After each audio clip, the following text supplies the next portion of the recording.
Hello, welcome back to my channel. If this is your first time here, my name is Sandy. Thank you for stopping by. So today I'm going to do something that I haven't done before, and I really was just doing it for myself, and then I was thinking, you know what, this would be so fun to film.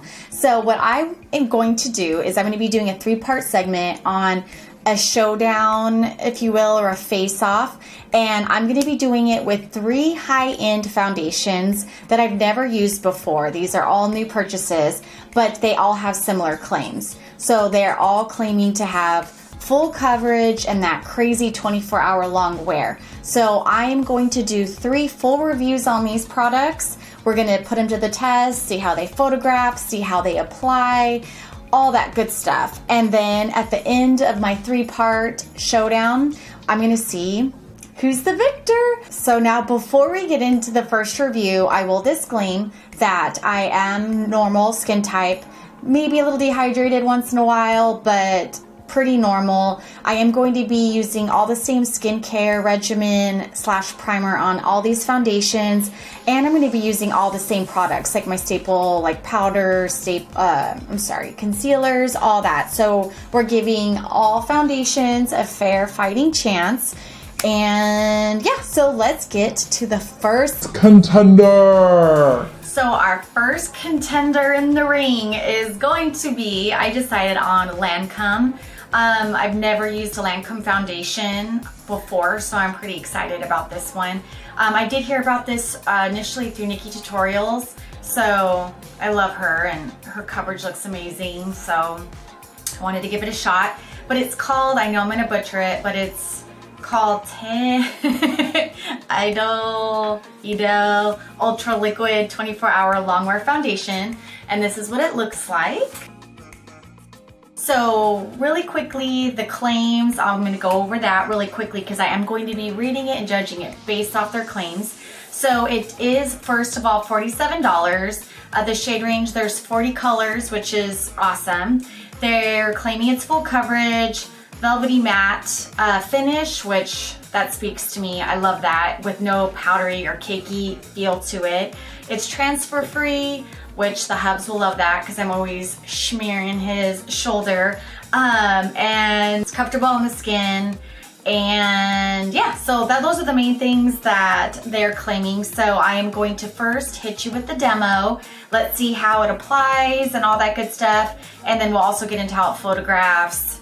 And that'll be, we're gonna do like a full wear test. I will be checking in on that to see if it is 24-hour. I will not wear this for 24 hours, but I'm gonna really try to put it to the test for as long as I can today. So let's get into it. I did already prime. I'm going to be using, like I said initially, the same primers, same skincare routine. So I'm gonna be using the Hourglass Mineral Primer. I already put that on my face. And I'm going to be applying with a damp beauty blender. I feel like with full coverage, long wearing, they can be sometimes a little drying. So first I'm gonna try a beauty blender, a damp beauty blender, and then kind of go from there and see if I'm cool with that application. But usually that's how I do like to apply these types of foundations. So hopefully I'm using 415 Bisque Warm. Hopefully this shade works. It looks good so far. I just did a couple pumps. I might have actually used too much. We'll see. We'll see how it goes. And we'll zoom you in so I could try to show you like the type of coverage that it is going to have. So I'm gonna dip into the beauty blender. Oh yeah, this color's good.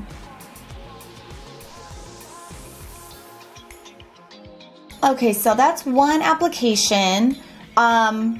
Looks good, finish looks good. It doesn't look too like flat, but it doesn't look full coverage, like straight off the gate. Like I could still see some of my little freckles right here.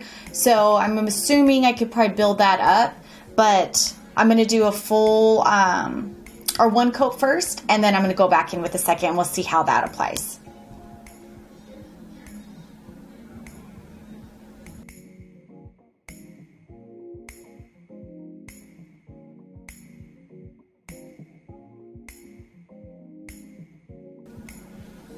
Okay, so this is what it looks like with one coat, and I like it. I'm not like blown away for a very first impression, it looks comparable to some other foundations that I've used, but this is just a first impression, so I'm not going to get too judgy-wudgy on it. But I'm going to go in a second coat and see if that's going to be like the nice little touch to add to it for my full coverage. Okay, so that's a second coat, and I could still see my big Bertha freckle right there. One more dab. Okay, so I mean, it's great coverage, but it's not like some other ones that I've used. But let me do this side and just even it all out, and we'll go on to the next step. All right, so foundation's on. Next, I'm going to finish the rest of my makeup off camera. I want to make sure, see how this foundation plays with the other products, see if they play nicely, and then I will be back. Okay, so makeup's on. As far as first impression, the makeup, it played well with the other products, so that was good. So I'm really liking the way it's looking. But when I get really close, well, let's rewind. Let me start from the beginning. So I'm going to just go down the claims for the first impression. So as far as it being full coverage, I disagree with it. I would say it's like a heavy medium coverage, medium to full. But for me, and I mean, my skin is pretty chill. Like, I have freckles and stuff, but I don't have like major blemishes to cover. And like, I could still see some of my freckles that were peeking through, so I wouldn't say it was full coverage. The velvety matte finish, yes. I did love how it still looked like a velvet or satin. It didn't look super flat on my face, which I liked.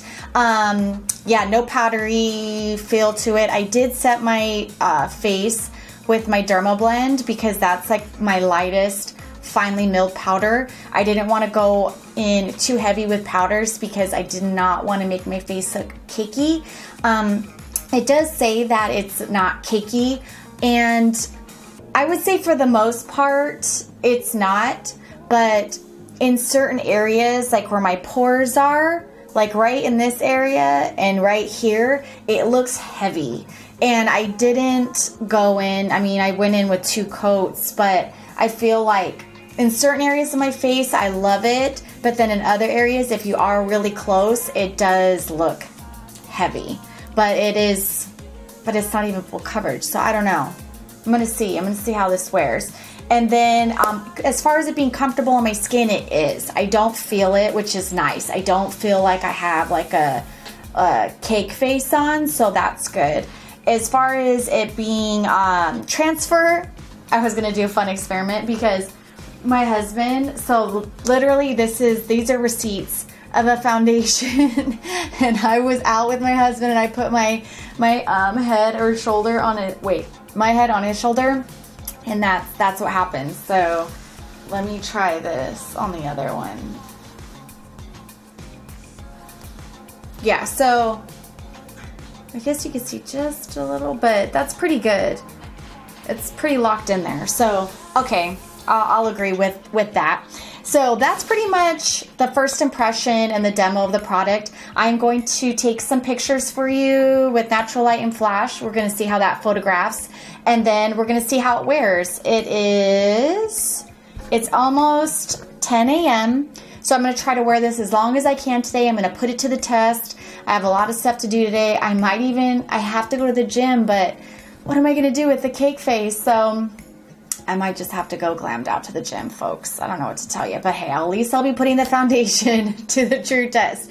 So, yeah, so let me hit you with the pics, and then I'll see you at check-in.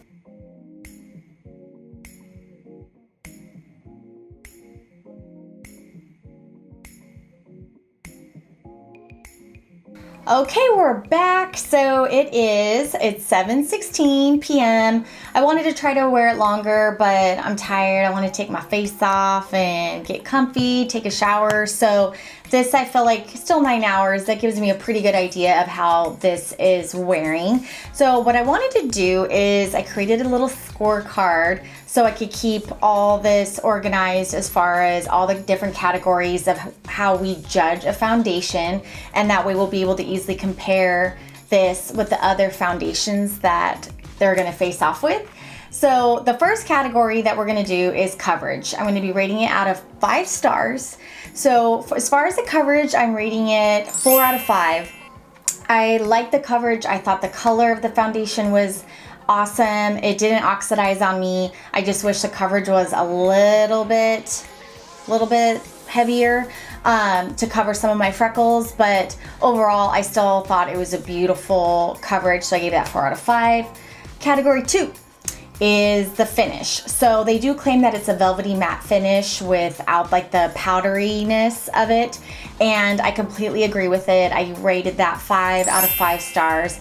I loved the finish of this foundation. I felt like it mattified me, but without making me look like a blank canvas, like a mannequin. I still had some dimension to my face, but without looking oily. So awesome on that.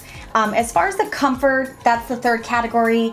I feel like that's a big one. It's important to us on how the foundation feels on our face. So we don't want to feel like we have 5 pounds of makeup on our face, even though we do. We don't want to feel it. And I would rate this about 4.5 stars. The only reason being is I felt like it did wear very well, but I noticed that along with my Shape Tape is a heavy concealer. So I feel like with the heavy concealer, with the heavier foundation, it felt very tight under my eyes. Like I still can even feel it a little bit. And it kind of like bugged me in the beginning, but then I just got used to it. But that was definitely one thing that I took note of, that I wasn't crazy about that aspect of it. And I'm not going to sacrifice my Shape Tape. So that's just something that I'm gonna have to deal with when wearing this foundation. As far as the claims, that was my 4th category. I kind of wanted to just lump into a sum as far as how the website and the brand, how they market the product, and how they, they gave it its claims, and I agreed with it for the most part, so I gave it a 4 out of 5 stars. I docked them a point just because of the coverage aspect of it and the comfort, and I know that could vary based on the person, the skin type, what you're wearing your foundation with, but just for me personally, my experience, I docked them for that. And the 5th category is how it photographs. And this was so cool. I was so surprised on how well this foundation photographed. I was trying to do some selfies earlier. I was having a bad selfie day, but even my husband was asking me if I like did something to the picture, like if I did like a soft lens or something on it. And I'm like, no, that's just the picture. He's like, it's that foundation, it's bomb. So I'm like, it is. So that was really cool. So that made me love the foundation even more. And then my 6th category was just how it wore throughout the day. And I have not touched up. I have not blotted, no powders. I haven't touched my face since 10 a.m. So I feel like for the most part, it looks great. And we'll try to bring you in close so you can see what I'm talking about. But the coverage is still there. It didn't like break up. It broke up a little bit on the tip of my nose, so I could have rubbed my nose. I mean, it's possible. The only thing that I did notice, which is rare for me, is I did get a little oily in my T-zone area, and I do get some creasing from, doing the frowns, and I noticed just a little bit of like, I wouldn't say it's cakey, but I just can see some like texture there. So that I wasn't like too pumped on, but still considering wearing this foundation, and it was a sweaty day today and all that good stuff. Wearing it for 9 hours, I feel like this looks pretty darn good. So I rated this, I didn't want to give it quite 5 stars, but I gave it 4.8. So I thought that was good, really good. So I'm really loving the LANCôME foundation. I think it's really a great product. But the question is it going to be as good as the next 2 foundations that are going to be going toe to toe with? Is it toe to toe? Is it head to head? I'm like, why doesn't that sound right? Okay, so I hope you guys enjoyed this review, and stay tuned because the next foundation face off will be coming soon.